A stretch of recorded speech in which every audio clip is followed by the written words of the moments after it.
The format, the format for this meeting is a 10-minute speaker, secretary's announcements, and a coffee break and snack break. And our main speaker, our first speaker for tonight is Fawna.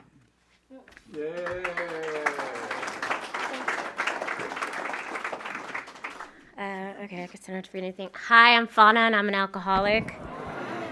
I want to thank Delaney for asking me to come to this meeting. Thank you for having me. Thank you for letting me be a part of my sobriety. Participating in it constantly, always, is what gets me the life that I love. So I'm really grateful to be here. My sobriety date is March 2nd, 2019. I have a sponsor. My sponsor is a sponsor. I have sponsees. What I found here is that I get something that I could have never had on my own. I can't believe still 4 years later I don't drink. It's just insane to me. There was no way I could stop on my own. There was no way I could think of being sober. There was no way I could have any part of anything where people were sober. I drove an hour to get down here today to be with my friend, and that would have never happened because I would have been drunk by 4 p.m. If I wasn't, by the morning.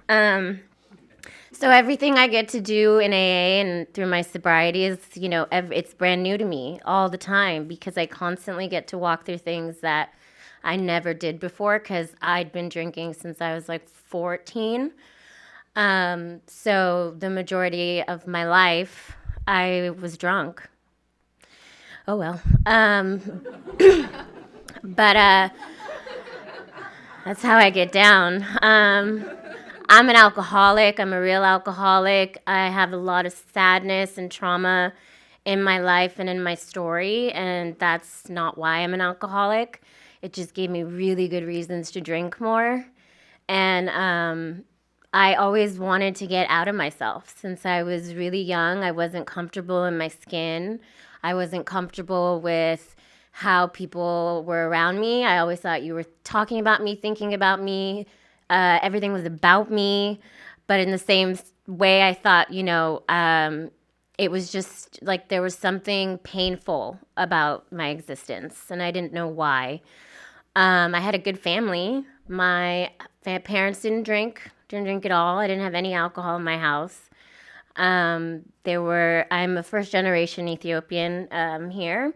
So my parents were very strict and, they were very loving, but it wasn't very emotional and all these things. So I had all these weird emotions in my head and I was very sensitive and I didn't know where to put that. So I sought out alcohol. I found friends that drank, and I got my first drink, didn't know what it was, downed it, passed out, drunk, blackout, first drink. It was great because I immediately felt relief. I immediately felt relief from my head, from my overthinking, from my anxiety, from, feeling like I wasn't good enough. Just all the noise stopped. And I was like, oh, I feel normal. And I soon learned that alcohol was my solution. It was my first solution. I felt like I could show up if I drank. I felt like I could be a part of if I drank. I felt like I was smarter, cooler, better, all the things if I drank. And in my insanity, that was true for me. But my parents were sick the majority of my life, and I'm an only child, so I ended up having to hospice care, take care of my parents for a really long time, and it was really horrible, and it was really traumatic, but I don't know what I would have done if I wasn't drinking, because that was the only way that I could wake up, take care of them, pretend to go to work, do all these things, and then I would pass out and drink at night. So for me, it was the only way that I could manage. Alcohol was the only way that I knew how. And, when my parents finally died, I was left alone without anyone to take care of anymore. And I'm just this lonely, sad, raging alcoholic. And I was like, oh no. uh, a healthy person might have thought, like, okay, this is like, I can go get help now, or I can talk about this now, or like, this is like the next step for me. I was so excited because I was like, they deliver alcohol now, and I can drink the way I want, and I don't have anybody, to be responsible for. So that's how my alcoholism looks. If I'm left alone, I will drink myself sick. And that's just what I do. I was really, really lucky that I had childhood friends that knew that there was something wrong, and I got to go to treatment. I got to go, get some help that I didn't know anything about. I didn't know about AA. I didn't know about sobriety. I didn't know about any of that stuff, but I knew the pain that was waiting for me on the other side. I knew I didn't have a plan B. Drinking brought me to my knees, and I didn't have anywhere else to go. So I was willing. I had this small little glimmer of hope, of willingness, and surrender. And I just said, I'll do whatever you guys tell me to do, which was not normal for me. I'd been the parent in my household for so long. So for me to take direction was I don't know where that came from. I know it's for me now, I know it was God, but at the time it was just because I was so desperate and I didn't want the pain anymore. And I'm so grateful for that because I just took direction, and I was like, they said, get a sponsor. I got a sponsor. They said, tell them all your deepest, darkest secrets. I said, I'm not doing that.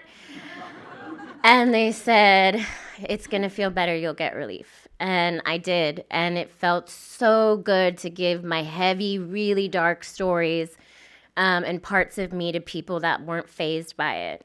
They were just like, oh, okay, yeah. Well, next step. And that feels really good because, when you live in this insanity of the self-pity and the delusion, the stories become all I have. And so to let them go and to know they didn't have that much weight over me because the other person was like, next, it was liberating. And then I got to, work through all the stuff, and, finally take a look at my part. I hadn't looked at my part ever, and that gave me such a huge sense of I can start building myself. I'm not this story. I'm not, the daughter of these deceased parents. I'm not an orphan kid. I'm not all these things. I'm not somebody that shows up. I'm somebody that is working on themselves. I'm somebody that's trying and is willing. And then I'm, the more I do it, the more I learn, like, oh, okay, these are, I can shift these behaviors. I can let go. I can pray to God. I can do all these things that make me feel so much better and better about myself.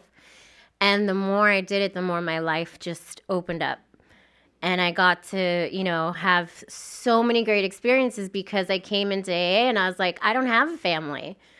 And they're like, great, come on in. And AA became my family. I have a huge community. I have people I roll with. I have friends that I'm so grateful for that I can show up. We have amazing, real, authentic relationships. And, I get to just be myself and really feel good about who I am. And the more that I'm here, the more I love AA. I just really do. And I'm also the kind of person that I am terrified of a relapse. I'm terrified of going back to what it looked like for me because I know what it looked like for me is not drinking. It will be dead. I don't even know if I'll get to the drink. So I'm not doing it, God willing. I don't care. But I stay in like as much as I can. And it's not perfect. I don't work a perfect program, but I know that I get to bring my stuff to a sponsor all the time because the alcohol's been removed, but then the mind starts going, So then I realize, oh, I'm powerless over my thinking. and my thinking can, really be distorted, and I got to do all kinds of stuff just to show up normal. I got to meditate, and I got to pray, and I got to do step work. I got to stay in the steps. Like, I got to do fear inventories. Cuz my brain is hardwired to isolate me, to pull me away from you guys, to keep me alone and dark and sad. And I'm not doing that. Like, I'm not. Like, I will sometimes, like there's Netflix and my dog, and that gets really enticing. But I just keep it really close to me. I remember what it's like. And so I go to the meetings. I stay, commit. Is that my time? Okay. All right. So I'm so grateful I got to share. And I hope I said something useful. If you're new or if you're struggling, you can always... Welcoming Delaney from... I don't know where you're from. Okay. Hi. My name's Delaney, and I'm an alcoholic. I'm really nervous. Yeah, thank you, Chris, for asking me to come out and share my experience, strength, and hope with you guys. Martyrs. Oh my gosh, I've been coming to this meeting for a very long time. And I was just talking to my best friend outside before the meeting started. And she was like, "Did you ever think you would be the main speaker at Martyrs?" And I said no. Or have like enough time to be the main speaker. My sobriety date is January 10th, 2010. So just a couple months ago, I got 13 years sober. Thank you. I have a sobriety date. I have a sponsor. I'm available to sponsor. I don't have sponsees right now. And I absolutely love Alcoholics Anonymous. This program saved my life. I was raised in these rooms. Both of my parents, well, my dad is sober. My mom was sober when I was really young.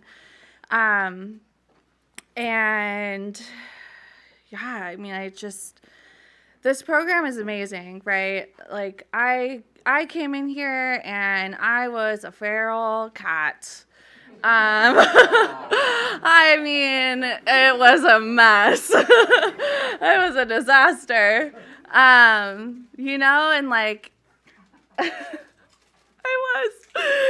And you gotta laugh at it, like we come in here and we're just messed up, tore up from the floor up, and somehow we stay and we get better lives, and our lives start to change and our lives start to shift, and then they get, then my life, at least my story, like, gets a little messy, and I figure out ways through these rooms, through the steps, through sponsorship, through women, how to clean up the mess, and or sometimes have the mess cleaned up for me when I can't do it myself.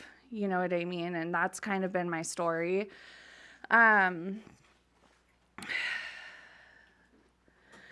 I said, I was a mess when I got here, and the person who's standing here today was definitely not the person who walked in. At the time, like, I didn't have people in my life. I had no friends of substance, and that's another thing that this program has blessed me with, is like plenty of friends with plenty of substance. And I can't see them, but my best friend, two of my best friends, I lived with one of my best friends for 6 years, and they just moved to Colorado. And like an example, I heard this, I think probably last night at a meeting, I think it was, and I was like, oh my God, that's a great example. So I'm going to steal it. But my best friend is getting married. And she asked me to be the maid of honor. And that for me, like, is an example of how this program has changed my life. is like one of the closest people to me asked me to help her with her wedding, and stand up there on her big day and stand by her side. And like, I get to do that because I know how to suit up and show up in my relationships today. And I did not know how to do that before I got here. Like I said, I was feral. I started drinking. Like I said, I was raised in the rooms. When things got bad, I knew where to go. Thank you, Fawna, for coming out. I love you. Your story is so inspiring. You as a human is just overwhelming, And welcome if you're new. Happy birthday. I hope you guys find something here. I didn't know what I was looking for when I got here, I didn't even really want to stop drinking. I just got sober, But I started drinking when I was I was like in middle school. I feel like that's pretty normal. And, to me, that's normal. But once I figured out what drugs and alcohol did for me, like, I was too young to have that aha moment, in my opinion. And for me, right? Like, the first time I drank, it wasn't like, oh my God, this is everything. No, it just wasn't, and, but the minute I found out and figured out what alcohol did for me, it was game over. That became my main priority. It fixed everything, and I did everything that I could do to get what I needed, any relationship that got in the way, whether it was my family, a friendship, romantic, anything, it took that from me, or I chose whatever. I didn't have a choice because I was an alcoholic. But so it was game over from the jump. When I was 17 years old, so when I was 17 years old, my mom was not sober. My dad was sober. And my mom stopped drinking when I was 14 years old. Right? And I had the sober dad, the sober mom, and then all of a sudden it was just a sober dad. And, my mom, when she started drinking, she was sober for probably 6 years. She had a lot of making up to do, but it was perfect for me because I got the freedom to act and do whatever I wanted, and I had this double life where my mom, like, I could do whatever I want. My dad, I had all these rules, and by the time that I was old enough, or they thought I was old enough to decide who I wanted to live with, it was an easy choice. I chose to live with my mom. And I also burned down the relationships with my mom, my dad and my stepmom, in order for them to accept that that was the best decision. I was not a nice person when I was out there. I was awful to my dad. I was awful to my mom, but she was an alcoholic. She's an alcoholic. So we kind of like, fair weathered friends, right? Like, that's what we were. My relationship with my mom, and my mom moved to Salt Lake City when I was 17. And the plan for me was I was going to finish high school and get out there, and that's like the consistency of my story, right? It's like I have all these plans. I'm going to be a better daughter. I'm going to be a better friend. I'm going to show up to whatever event I need to show up to. I'm going to do all of these things. But because I suffer from alcoholism, I'm not able to do those if I'm in active addiction. And or active alcoholism. And by the time I was 17, I was living in a home that, wasn't the best. And I left high school. I told myself I don't need to go to high school anymore. My parents don't really need to know that. And I was living in a house that was like full of drugs and full of booze and full of insects and that like it was just gross. Let's just be real. It was nasty. But I was 17. I was like, oh my God, I'm on my own. Like, yes, I have arrived.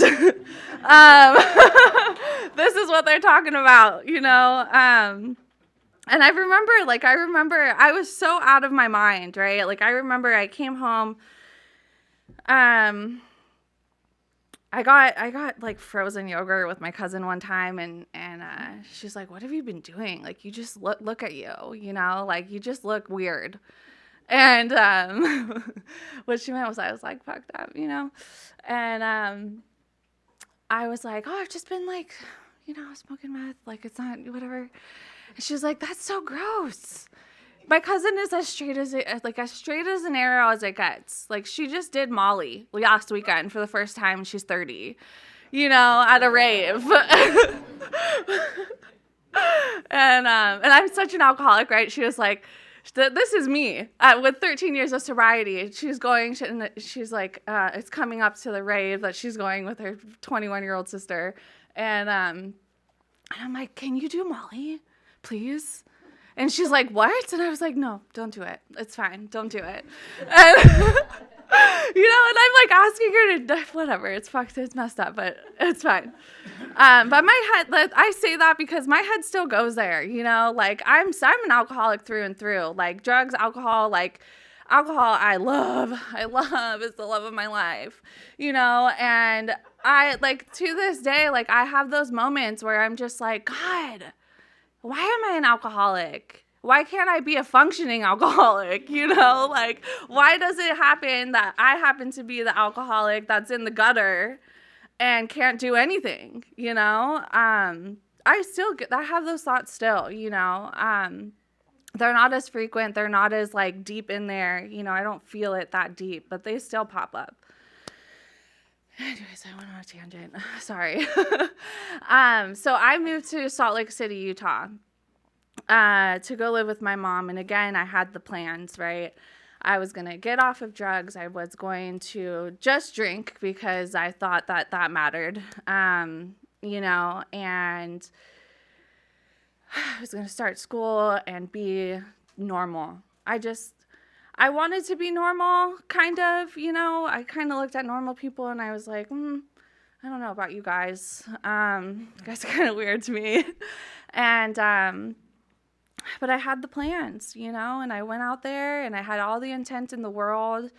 I'm a firm believer that my path is already laid out for me. I'm supposed to be here. This was where I'm supposed to be. I'm supposed to be standing here on a Saturday night at almost 8:30 speaking and telling you guys my story, and if I were to choose any other way to go, I was still going to end up here, and why I believe that is with all the intent in the world and all the promise in the world that I had when I left to go to Salt Lake City, the first person that I meet does a substance that I do not do, and I did not get the experience to do that when I lived here. And I didn't meet anyone else that day, just her, and in 4 months, my life was worse than when I got to Salt Lake. I ended up getting sober for 30 days after some things were found in my mother's home. And I got 30 days sober, and my mom was so proud.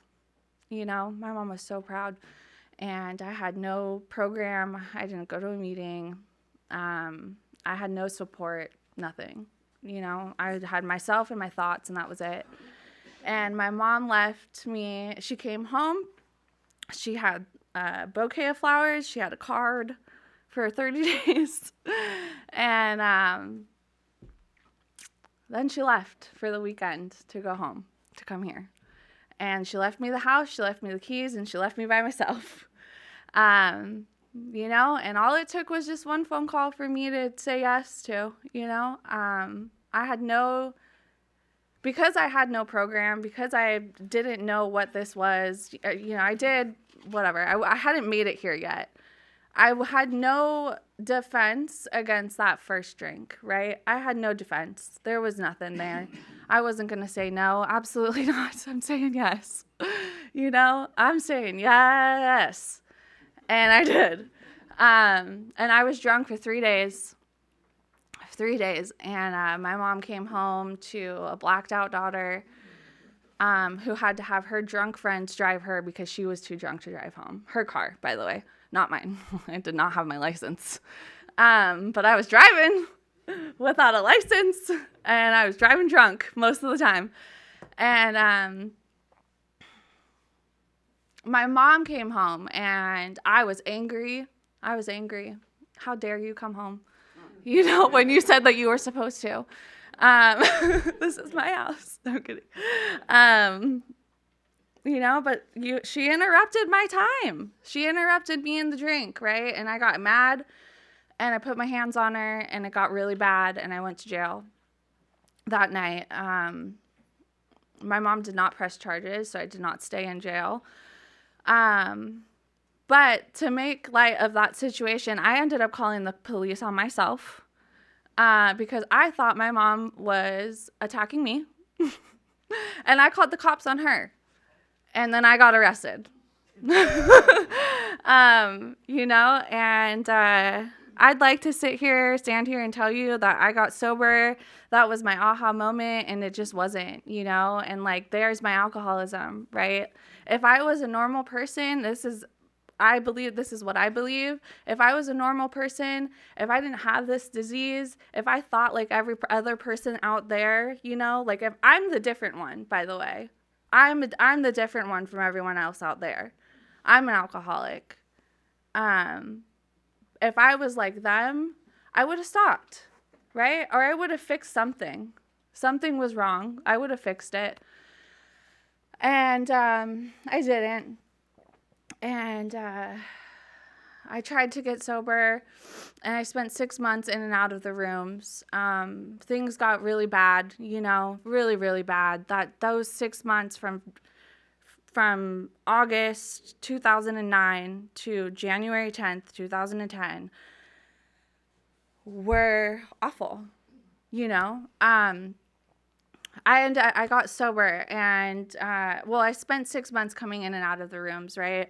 I was in Salt Lake, like I said. My aunt, I was living with my aunt. My mom was like, listen, if you come onto my property, I'm calling the freaking police, and I'm getting you arrested. I don't want anything to do with you, you call me when she found out that I was using what I was using too, because other things are part of my story. I was told, get out and call me when you have 2 weeks sober. You can go detox. I don't care where you go.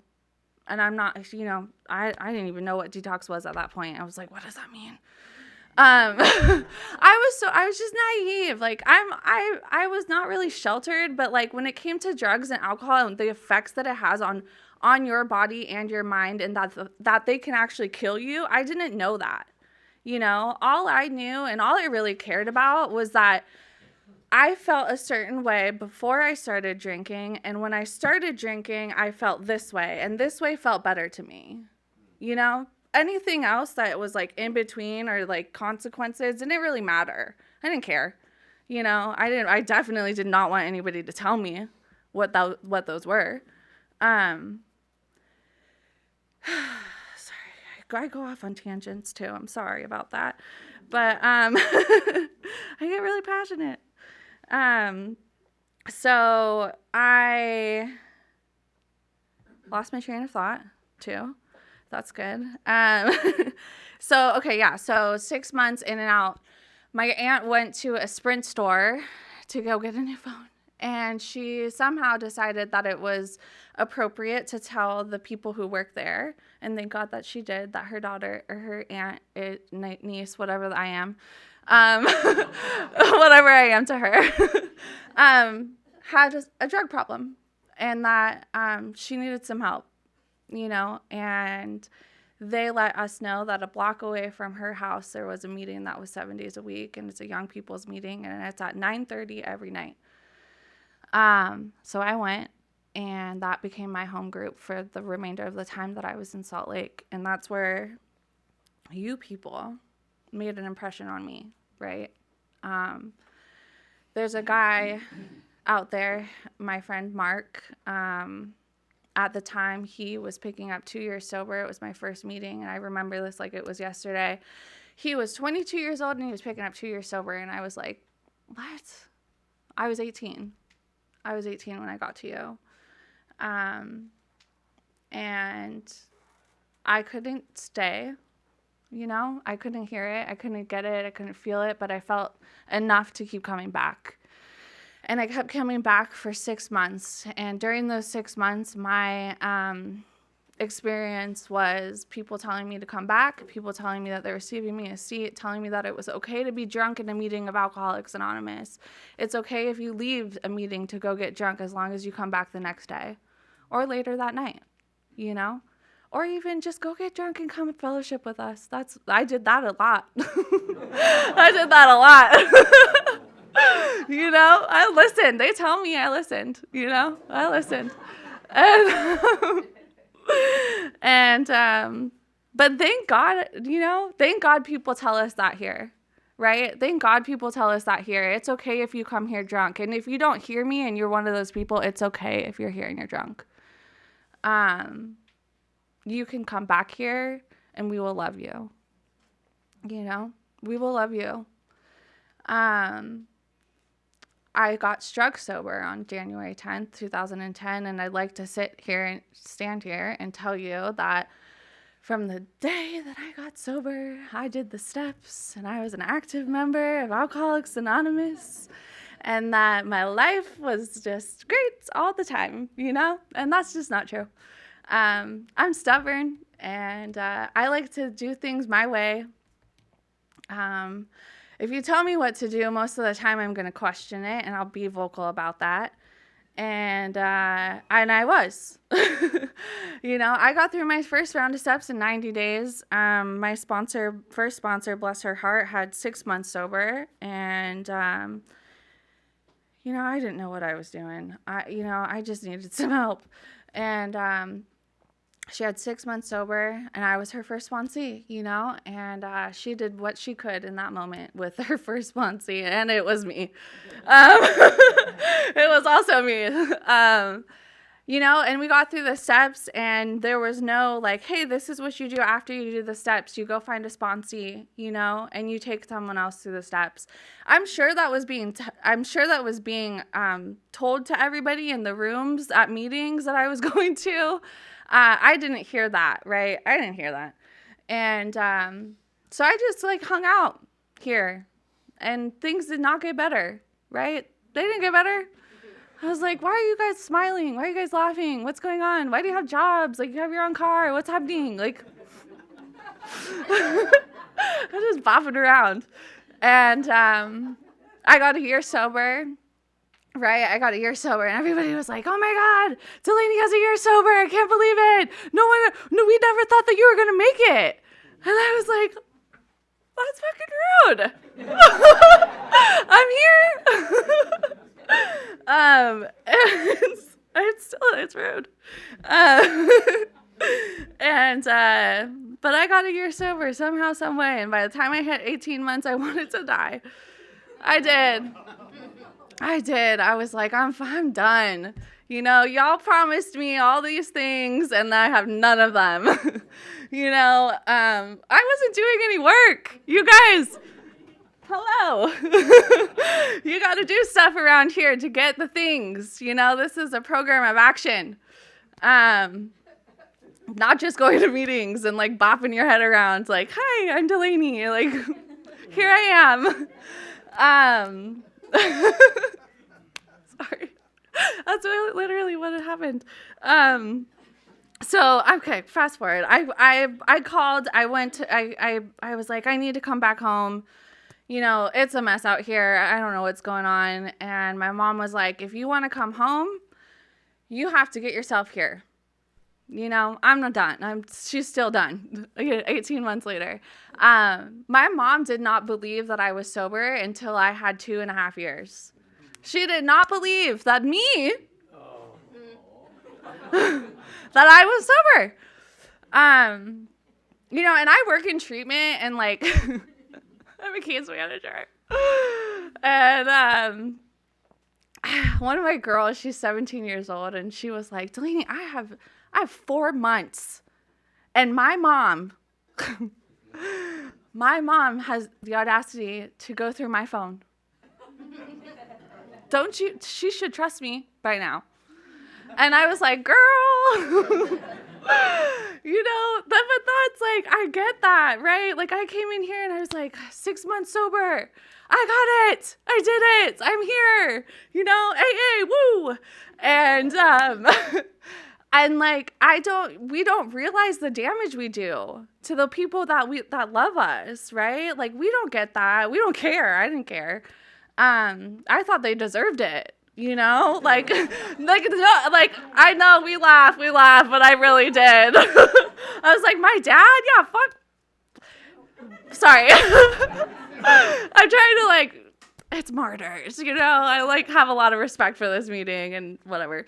I also cuss and sometimes it just comes out. But, I was like, that guy, everyone was just like, rah, I hate everyone. So what happened was I got here, right? I sold everything I had in Salt Lake City. I literally came here with a backpack, a suitcase, and maybe $50 to my name. How I got the $50, I have no idea because I did not work a day in my life. But somehow I got it, probably from selling all of my stuff. But I got here, and at 2 years of sobriety, it was not a vision for you still. I had to be a newcomer again, but a newcomer, right? I had to get the get well job. I had to go to all the meetings again. I had to dive back in. This was not my community when I got back here. I didn't know a sober soul. All of my friends were still loaded. Most of them are still loaded or they're dead. That's what the reality was when I got here. And so I went to Young People's on Sunday. I did all of the things, I got the get well job. I worked at Pickup Sticks, the one in Hermosa. I don't know if it's there anymore, but I wore a visor. I wore the shirt, the sticky shoes, and I made $8.25 an hour. We say ooh, but that was 2012. It's ooh no matter what year, but I was, I made $8.25 an hour. My checks were $300, if that, every 2 weeks. At 2 years sober, I lived at my mom's house, and I slept on a broken freaking couch in a 650 square foot 2-bedroom apartment with my mom and my brother and me. And that's what it looked like for a little while until I could get on my feet, and I joined this group, Denver group, back in the day, and I love that place. My sponsor, when I got out here, who was my sponsor for 5 years, her name is Rhonda Zimmerman. I love her. She saved my life, She saved my life. I told her, I was like, I don't know if I'm an alcoholic. I laugh at that now because I'm like, oh my God, that's ridiculous. But I had all these things. I was just I was 18 and I was crazy and I'm this. I was still crazy when I asked her. And she asked me, she was like, Delaney, you can go through the steps, or you can sit here and ask me if you're an alcoholic or not. And you can go out and pretend that you're figuring it out. And hopefully you'll make it back here. Hopefully you'll make it back to the rooms of Alcoholics Anonymous. But knowing what I know from you, you're probably not going to make it through the first week. Or you can sit here and we can go through the big book of Alcoholics Anonymous, line by line, page by page, as it's outlined. And you can figure it out that way. And for whatever reason, that was the only time that I heard that, and I told you guys I was angry when I got here at a lot of people, and I sat in a 4-step with Rhonda for 3 years. I hit that 4-step, and I was like, absolutely not. I've been to enough meetings and listened to enough people to know that if I'm writing a 4-step, most of those people are going on my 9th, and that means I have to say I'm sorry, and I'm not doing that, to one person. There was one person on there, and it was my stepmom. And I hated her. I was also really mean to her, and I held a lot of guilt and a lot of shame and a lot of things. But by the time I got to my 9th step, she was the first person that I made an amends to, and I say that because I fought tooth and nail to not do any of that work, right? And by the time I got to the 9th, God shifted something for me, and I was able to show up and do what I was supposed to do in the rooms of Alcoholics Anonymous, whether I liked it or not. I'm going to skip through because I'm being mindful of my time, and I got a couple more years ahead of me. But I was with Rhonda for 5 years. Rhonda moved to Texas. I didn't have a sponsor after that. I couldn't imagine. You get attached to your sponsors, I couldn't imagine being sponsored by somebody else. And I used that, ran with it, whatever. And I spent 9 months without a sponsor. Things got really bad. I hit a bottom that I, at that point, didn't think I could hit. And I didn't think that things could get worse after that. And I knew that something was happening bad, right? Like, I had that intuition, and I asked this woman to sponsor me, and I was like telling her, I'm like, I don't like the 4-step. I'm just letting you know. I don't like it. And she was like, oh, well, I go through the big book, or I go through the steps through this packet, and if you want what I have, I just have to let you know that it's an inventory in every step. I was like, all right. So I started going through the steps again. 3 weeks after I asked her to sponsor me, one of my best friends died. 2 months after that, this guy that I was very much so in love with passed away.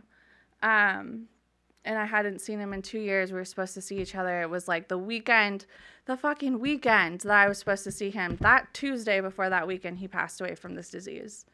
Right? And when that happened, it shifted everything. And I was like, oh my God, what am I doing? What's happening? What is my life? Why am I feeling all this pain? I'm doing all this work. And I dove into women's meetings. I became a part of this program like I've never experienced before, There's a saying or whatever that we say here, like, you don't drink her no matter what. And like, I heard someone be like, I'm in the no matter what club. And I was like, yes, me too. That's my club. I like that club. Like, I'm no matter what, I'm staying sober. I don't care, and like throughout my entire sobriety, it's been, I'm staying sober no matter what, no matter how messed up I get, no matter how many bridges I burn, no matter how much of my life is in flames due to my own choices, really. I'm staying sober no matter what. Like Fawna said, I'm terrified to go back out there. The amount of pain that I have felt in the 13 years that I have been sober, there's been a lot of pain, right? There's been so much beauty. Like, I don't want to discredit or not even touch on the beautiful things that have happened in my life. Like, my life is just like, when I take my head and my feelings away, right, and I step back, I'm like, wow, like, my life is really cool, like, I have a lot of stuff that I struggle with that make me think that my life is not that great, and that sometimes I don't want to be here. Like, that's the reality for me, right? It's like, I have other things that cause a different thoughts now. I mean, not now, they were always there, but,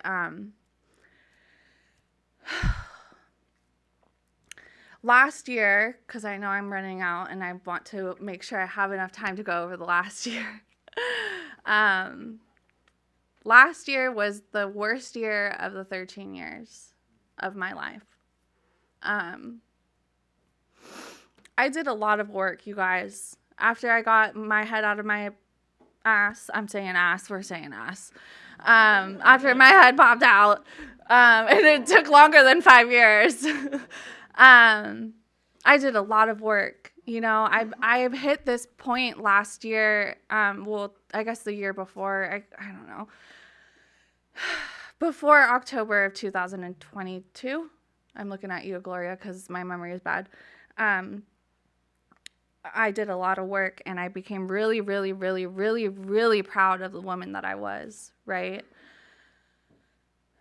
I like to think that I'm a woman of dignity and grace, that I try my hardest on a daily basis. I'm not perfect. I yell at people in the car. I might flip them off sometimes, but I'm only human, you know, I'm only human, and they cut me off. Sorry. But I try my hardest on a daily basis to be better than I was before. You know, if somebody is to go into a random group of people and say, oh my God, do you know Delaney? I want them to say nothing but nice things about me. You know, I don't want to be that person that I was before, because no one had anything nice to say about me. I got into a relationship, and a couple months after I got into the relationship, a lot of really bad things happened from the start. And I started school. I was working full time. I was working Monday through Thursday, 8 to 4:30, and I was going to school Monday through Friday, 5 to 10. You know, my days were long. I had a really great foundation, and I made a sacrifice because the field that I work in currently has the fire's gone out, and I wanted to do something else, you know, and I went to school to be an esthetician. And I was also in a relationship, you know, and a lot of my time was devoted to school and that relationship. And May of last year, that relationship became physical, and I had to get out. You know, I had to get out, and I left that weekend that it happened. And you know, I had just moved in. I had all these ideas, you know, of what my life was going to look like, and from moving forward. And within 24 hours, everything changed. You know, I was in Long Beach. I moved back here. And I had no idea what the hell I was going to do. You know, everything that I had worked for felt like it was for nothing. My foundation was small. My meeting attendance was 0. You know, I maybe did a Zoom meeting. My favorite women's meeting is the Saturday meeting. I was there this morning, and it made me really happy. But I would maybe log on to that one if I felt like it. And when I came back here, I had to be new again, you know, and I had to form a fellowship. I had to form a meeting schedule. I had to finish school. I still had to go to school. You know, I still had to go to work. I still had to show up and be a productive member of society. And that's one of the things that I was taught here is, like, we show up no matter what, and not just in AA. You know, we show up for our lives, and we do hard things, and we walk through it, and it's possible to do that stuff sober. You know, a couple of months goes by, and I'm calling my sponsor. I'm leaving my work. In between clients, I'm calling my sponsor, and I'm calling her and telling her I'm going to fucking drink today. You know, and at that time I had 12 years, and in 12 years I had never felt that, right? I had felt other things. I'd felt other things that made me not want to be here, right? I never wanted to drink. And I finally got to experience the feeling of wanting to drink and knowing that you didn't have, knowing that you couldn't. And that sucked, you know, having the craving there and knowing that that's not the option and you don't have a choice. That was painful. And my sponsor, I got a new sponsor, by the way, at that time, and or at that point. And my sponsor and the women that were in my life are in my life. You know, everyone is just telling me to sit on your hands, Delaney. Sit on your hands. You know, do what you tell your sponsees to do when they want to drink. Do what you tell everyone in your life to do. And I sat on my hands, and the feeling was gone in a week, you know. And during that week, I went to a meeting every day. I shared at the meetings that I was comfortable with. Sometimes I might have shared a couple of things that I probably shouldn't have at a meeting I wasn't comfortable with, but that's okay. We also do that. And I continue to show up for my life in the last 10 months, right? The last 10 months, I continue to show up. I graduated school. You know, I took a week off of work. I took a week off of school. I took 2 days off of work after all of that happened, and then I was right back in it. You know, I was right back in it. And in September, I graduated. In November, I got my license to practice I'm an esthetician, you know, like I did that, you know, and I showed up for my life, regardless of what was going on outside. You know, I showed up in Alcoholics Anonymous. I did the freaking work that was necessary to move through all of that, you know, like I hit 13 years on January 10th, and like I thought like I was stoked every year, right? Like I was like, oh my God, it's my birthday every year, right? But this year I was like, I did the damn thing, you know? I did the damn thing. And a couple of weeks ago, the case finally closed. You know, I was in a case for against my ex. I did call the police. I did press charges. I stood up for myself in that situation. And the case was finally closed, you know, and like now what my life is that I get to no longer worry about the case and the things and all of that stuff. And I get to heal, right? Like I've been healing. Don't get me wrong. I've been in therapy. I've been doing all of the things that everybody tells me to do. And, I get to heal. Right? And the last 13 years, I've been healing a lot. A lot. Sometimes I'm not. Even when I'm not doing anything, I feel like I'm still healing. You know, I'm learning something, which causes me to grow, and it causes me to heal. You know, if you're new here, I hope you can stick around. You know, we can do hard things and stay here. You don't have to drink. It's not a necessity to, well, if you're in it, you're in it. It feels like a necessity, right? But it's not, you know. If you're struggling tonight, I hope that you reach out to someone. I hope you can reach out to me. My phone is ready and available to take your number down, and I will call your ass tomorrow.